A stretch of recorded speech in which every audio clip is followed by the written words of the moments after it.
Correction de l'exercice 5, série 4. Soit la réaction d'oxydation du sulfure d'hydrogène à la température T0 égale 298 et sous un bar. H2S gaz plus 3,5 de O2 gaz donne SO2 gaz plus H2O liquide, réaction 1. Dans cette réaction, l'eau formée est à l'état liquide. Dans la deuxième réaction, H2S gaz plus 3,5 de O2 gaz donne SO2 gaz plus H2O vapeur. Dans cette réaction, l'eau formée est à l'état vapeur. On demande de calculer à la température T0 égale 298 K, puis à T0 égale 500 K, les variations d'enthalpie et d'entropie pour les réactions 1 et 2. Les données, on donne dans le tableau suivant les CP, les ΔH de standard de formation, les entropies absolues pour les divers composés qui interviennent dans la réaction. On donne aussi l'enthalpie de vaporisation de l'eau à la température TV égale 373 Kelvin et le CP de l'eau vapeur. Soit la réaction d'oxydation du sulfure d'hydrogène à la température T0 égale 298 et sous un bar. H2S gaz plus 3,5 de O2 gaz donne SO2 gaz plus H2O liquide. Pour calculer la variation d'enthalpie de la réaction 1 à la température T0, on écrit que ΔH standard de réaction R1 à T0 égale somme des nu I ΔH standard de formation I à T0.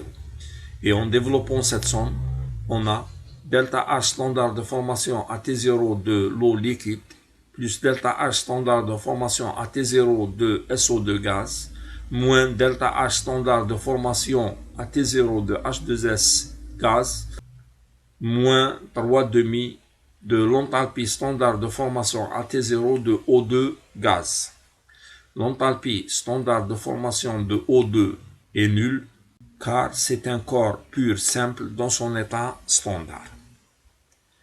Donc, ΔH standard de la réaction à la température T0 égale moins 134,46 kcal mol moins 1.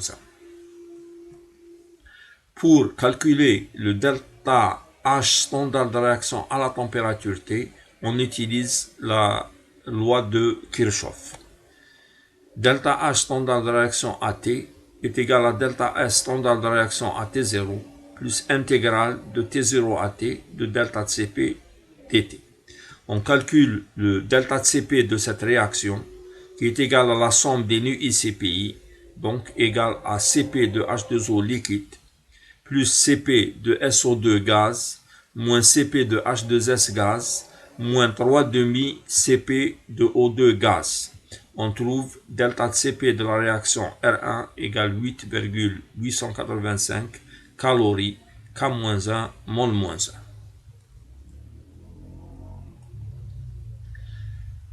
Le ΔH standard de réaction R1 à la température T est égal à ΔH standard de réaction R1 à la température T0 plus intégrale de T0 à T de ΔCP dt.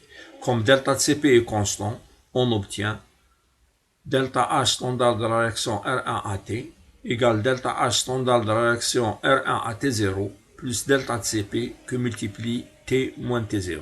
L'application numérique donne ΔH standard de la réaction R1 à la température T égale moins 132,67 kcal mol moins 1.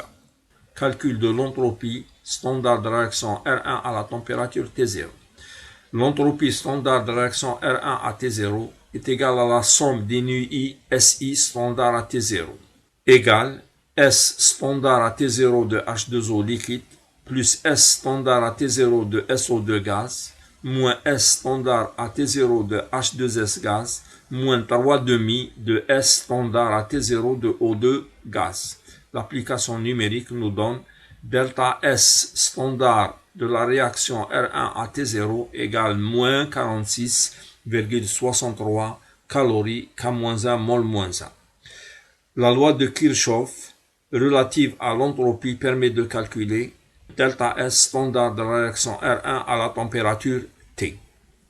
Delta S standard de la réaction R1 à la température T est égal à delta S standard de la réaction R1 à la température T0 plus intégrale de T à T0 de delta de Cp dt sur T. Comme delta de Cp est constant, on obtient delta S standard de la réaction R1 à la température T égale delta S standard de la réaction R1 à la température T0 plus delta de Cp log de T sur T0.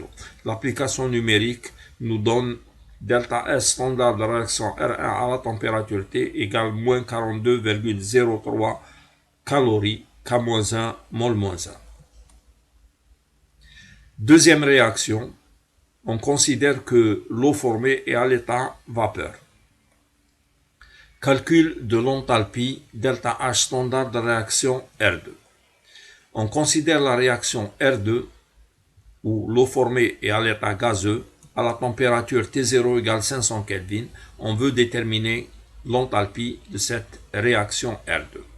Pour cela, on va considérer la réaction R1 qui se passe à T0.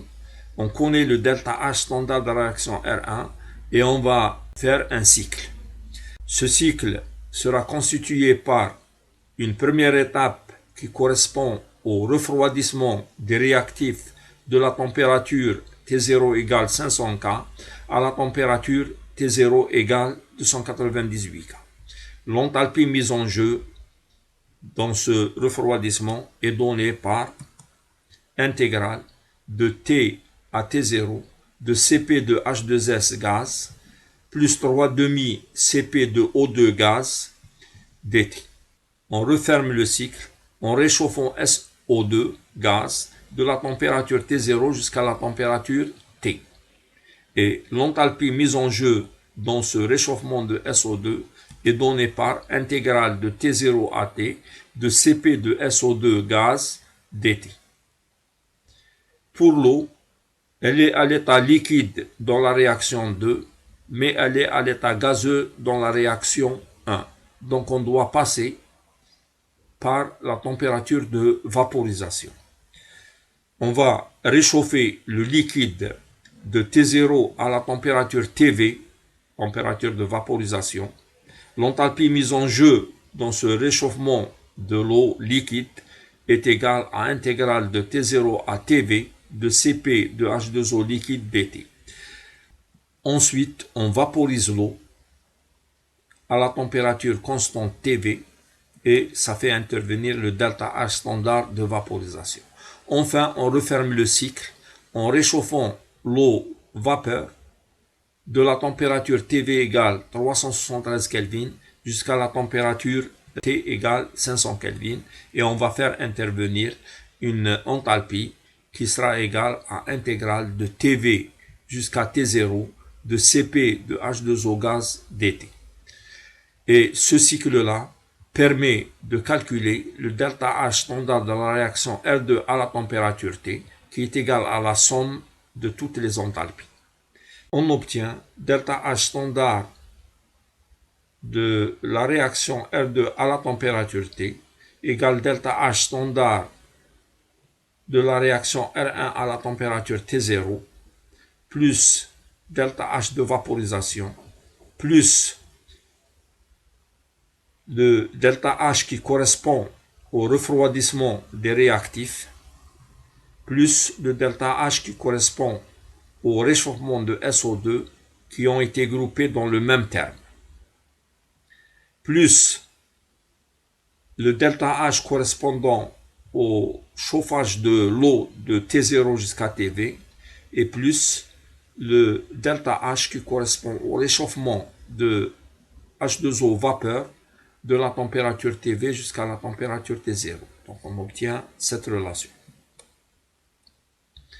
Bon, l'application numérique, donc on remplace par les valeurs. 10-3 correspond à la conversion des calories en kilocalories Et on obtient donc delta H standard de la réaction R2 à la température T égale moins 123,56 kcal mol moins 1. Calcul de la variation d'entropie de la réaction R2 à la température T. On considère le même cycle que tout à l'heure. La réaction R2 est écrite à la température T.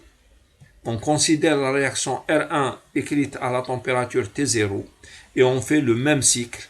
Donc ici, on refroidit les réactifs de T jusqu'à T0. On va mettre en jeu une entropie qui est égale à l'intégrale de T jusqu'à T0 de Cp de H2S gaz plus 3,5 de Cp de O2 gaz dt sur T. Et on referme le cycle en réchauffant SO2 et on va mettre en jeu ici une entropie qui est égale à l'intégrale de T0 à T de Cp de SO2 gaz dt sur T et on va réchauffer le liquide de T0 jusqu'à T.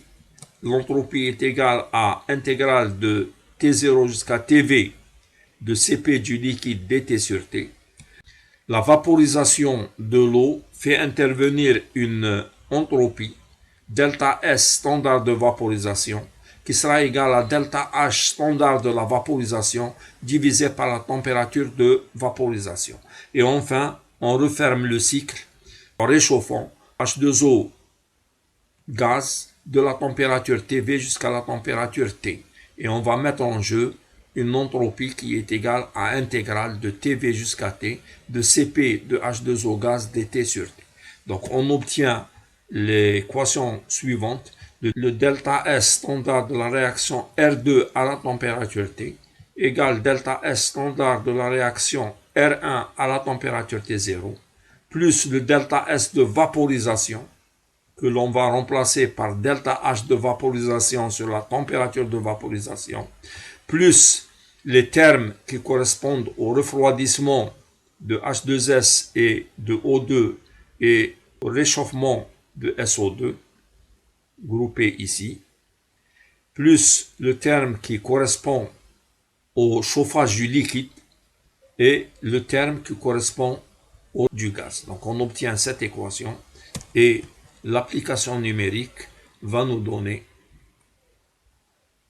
delta S standard de la réaction AT égale 237,023 calories K-1 mol-1.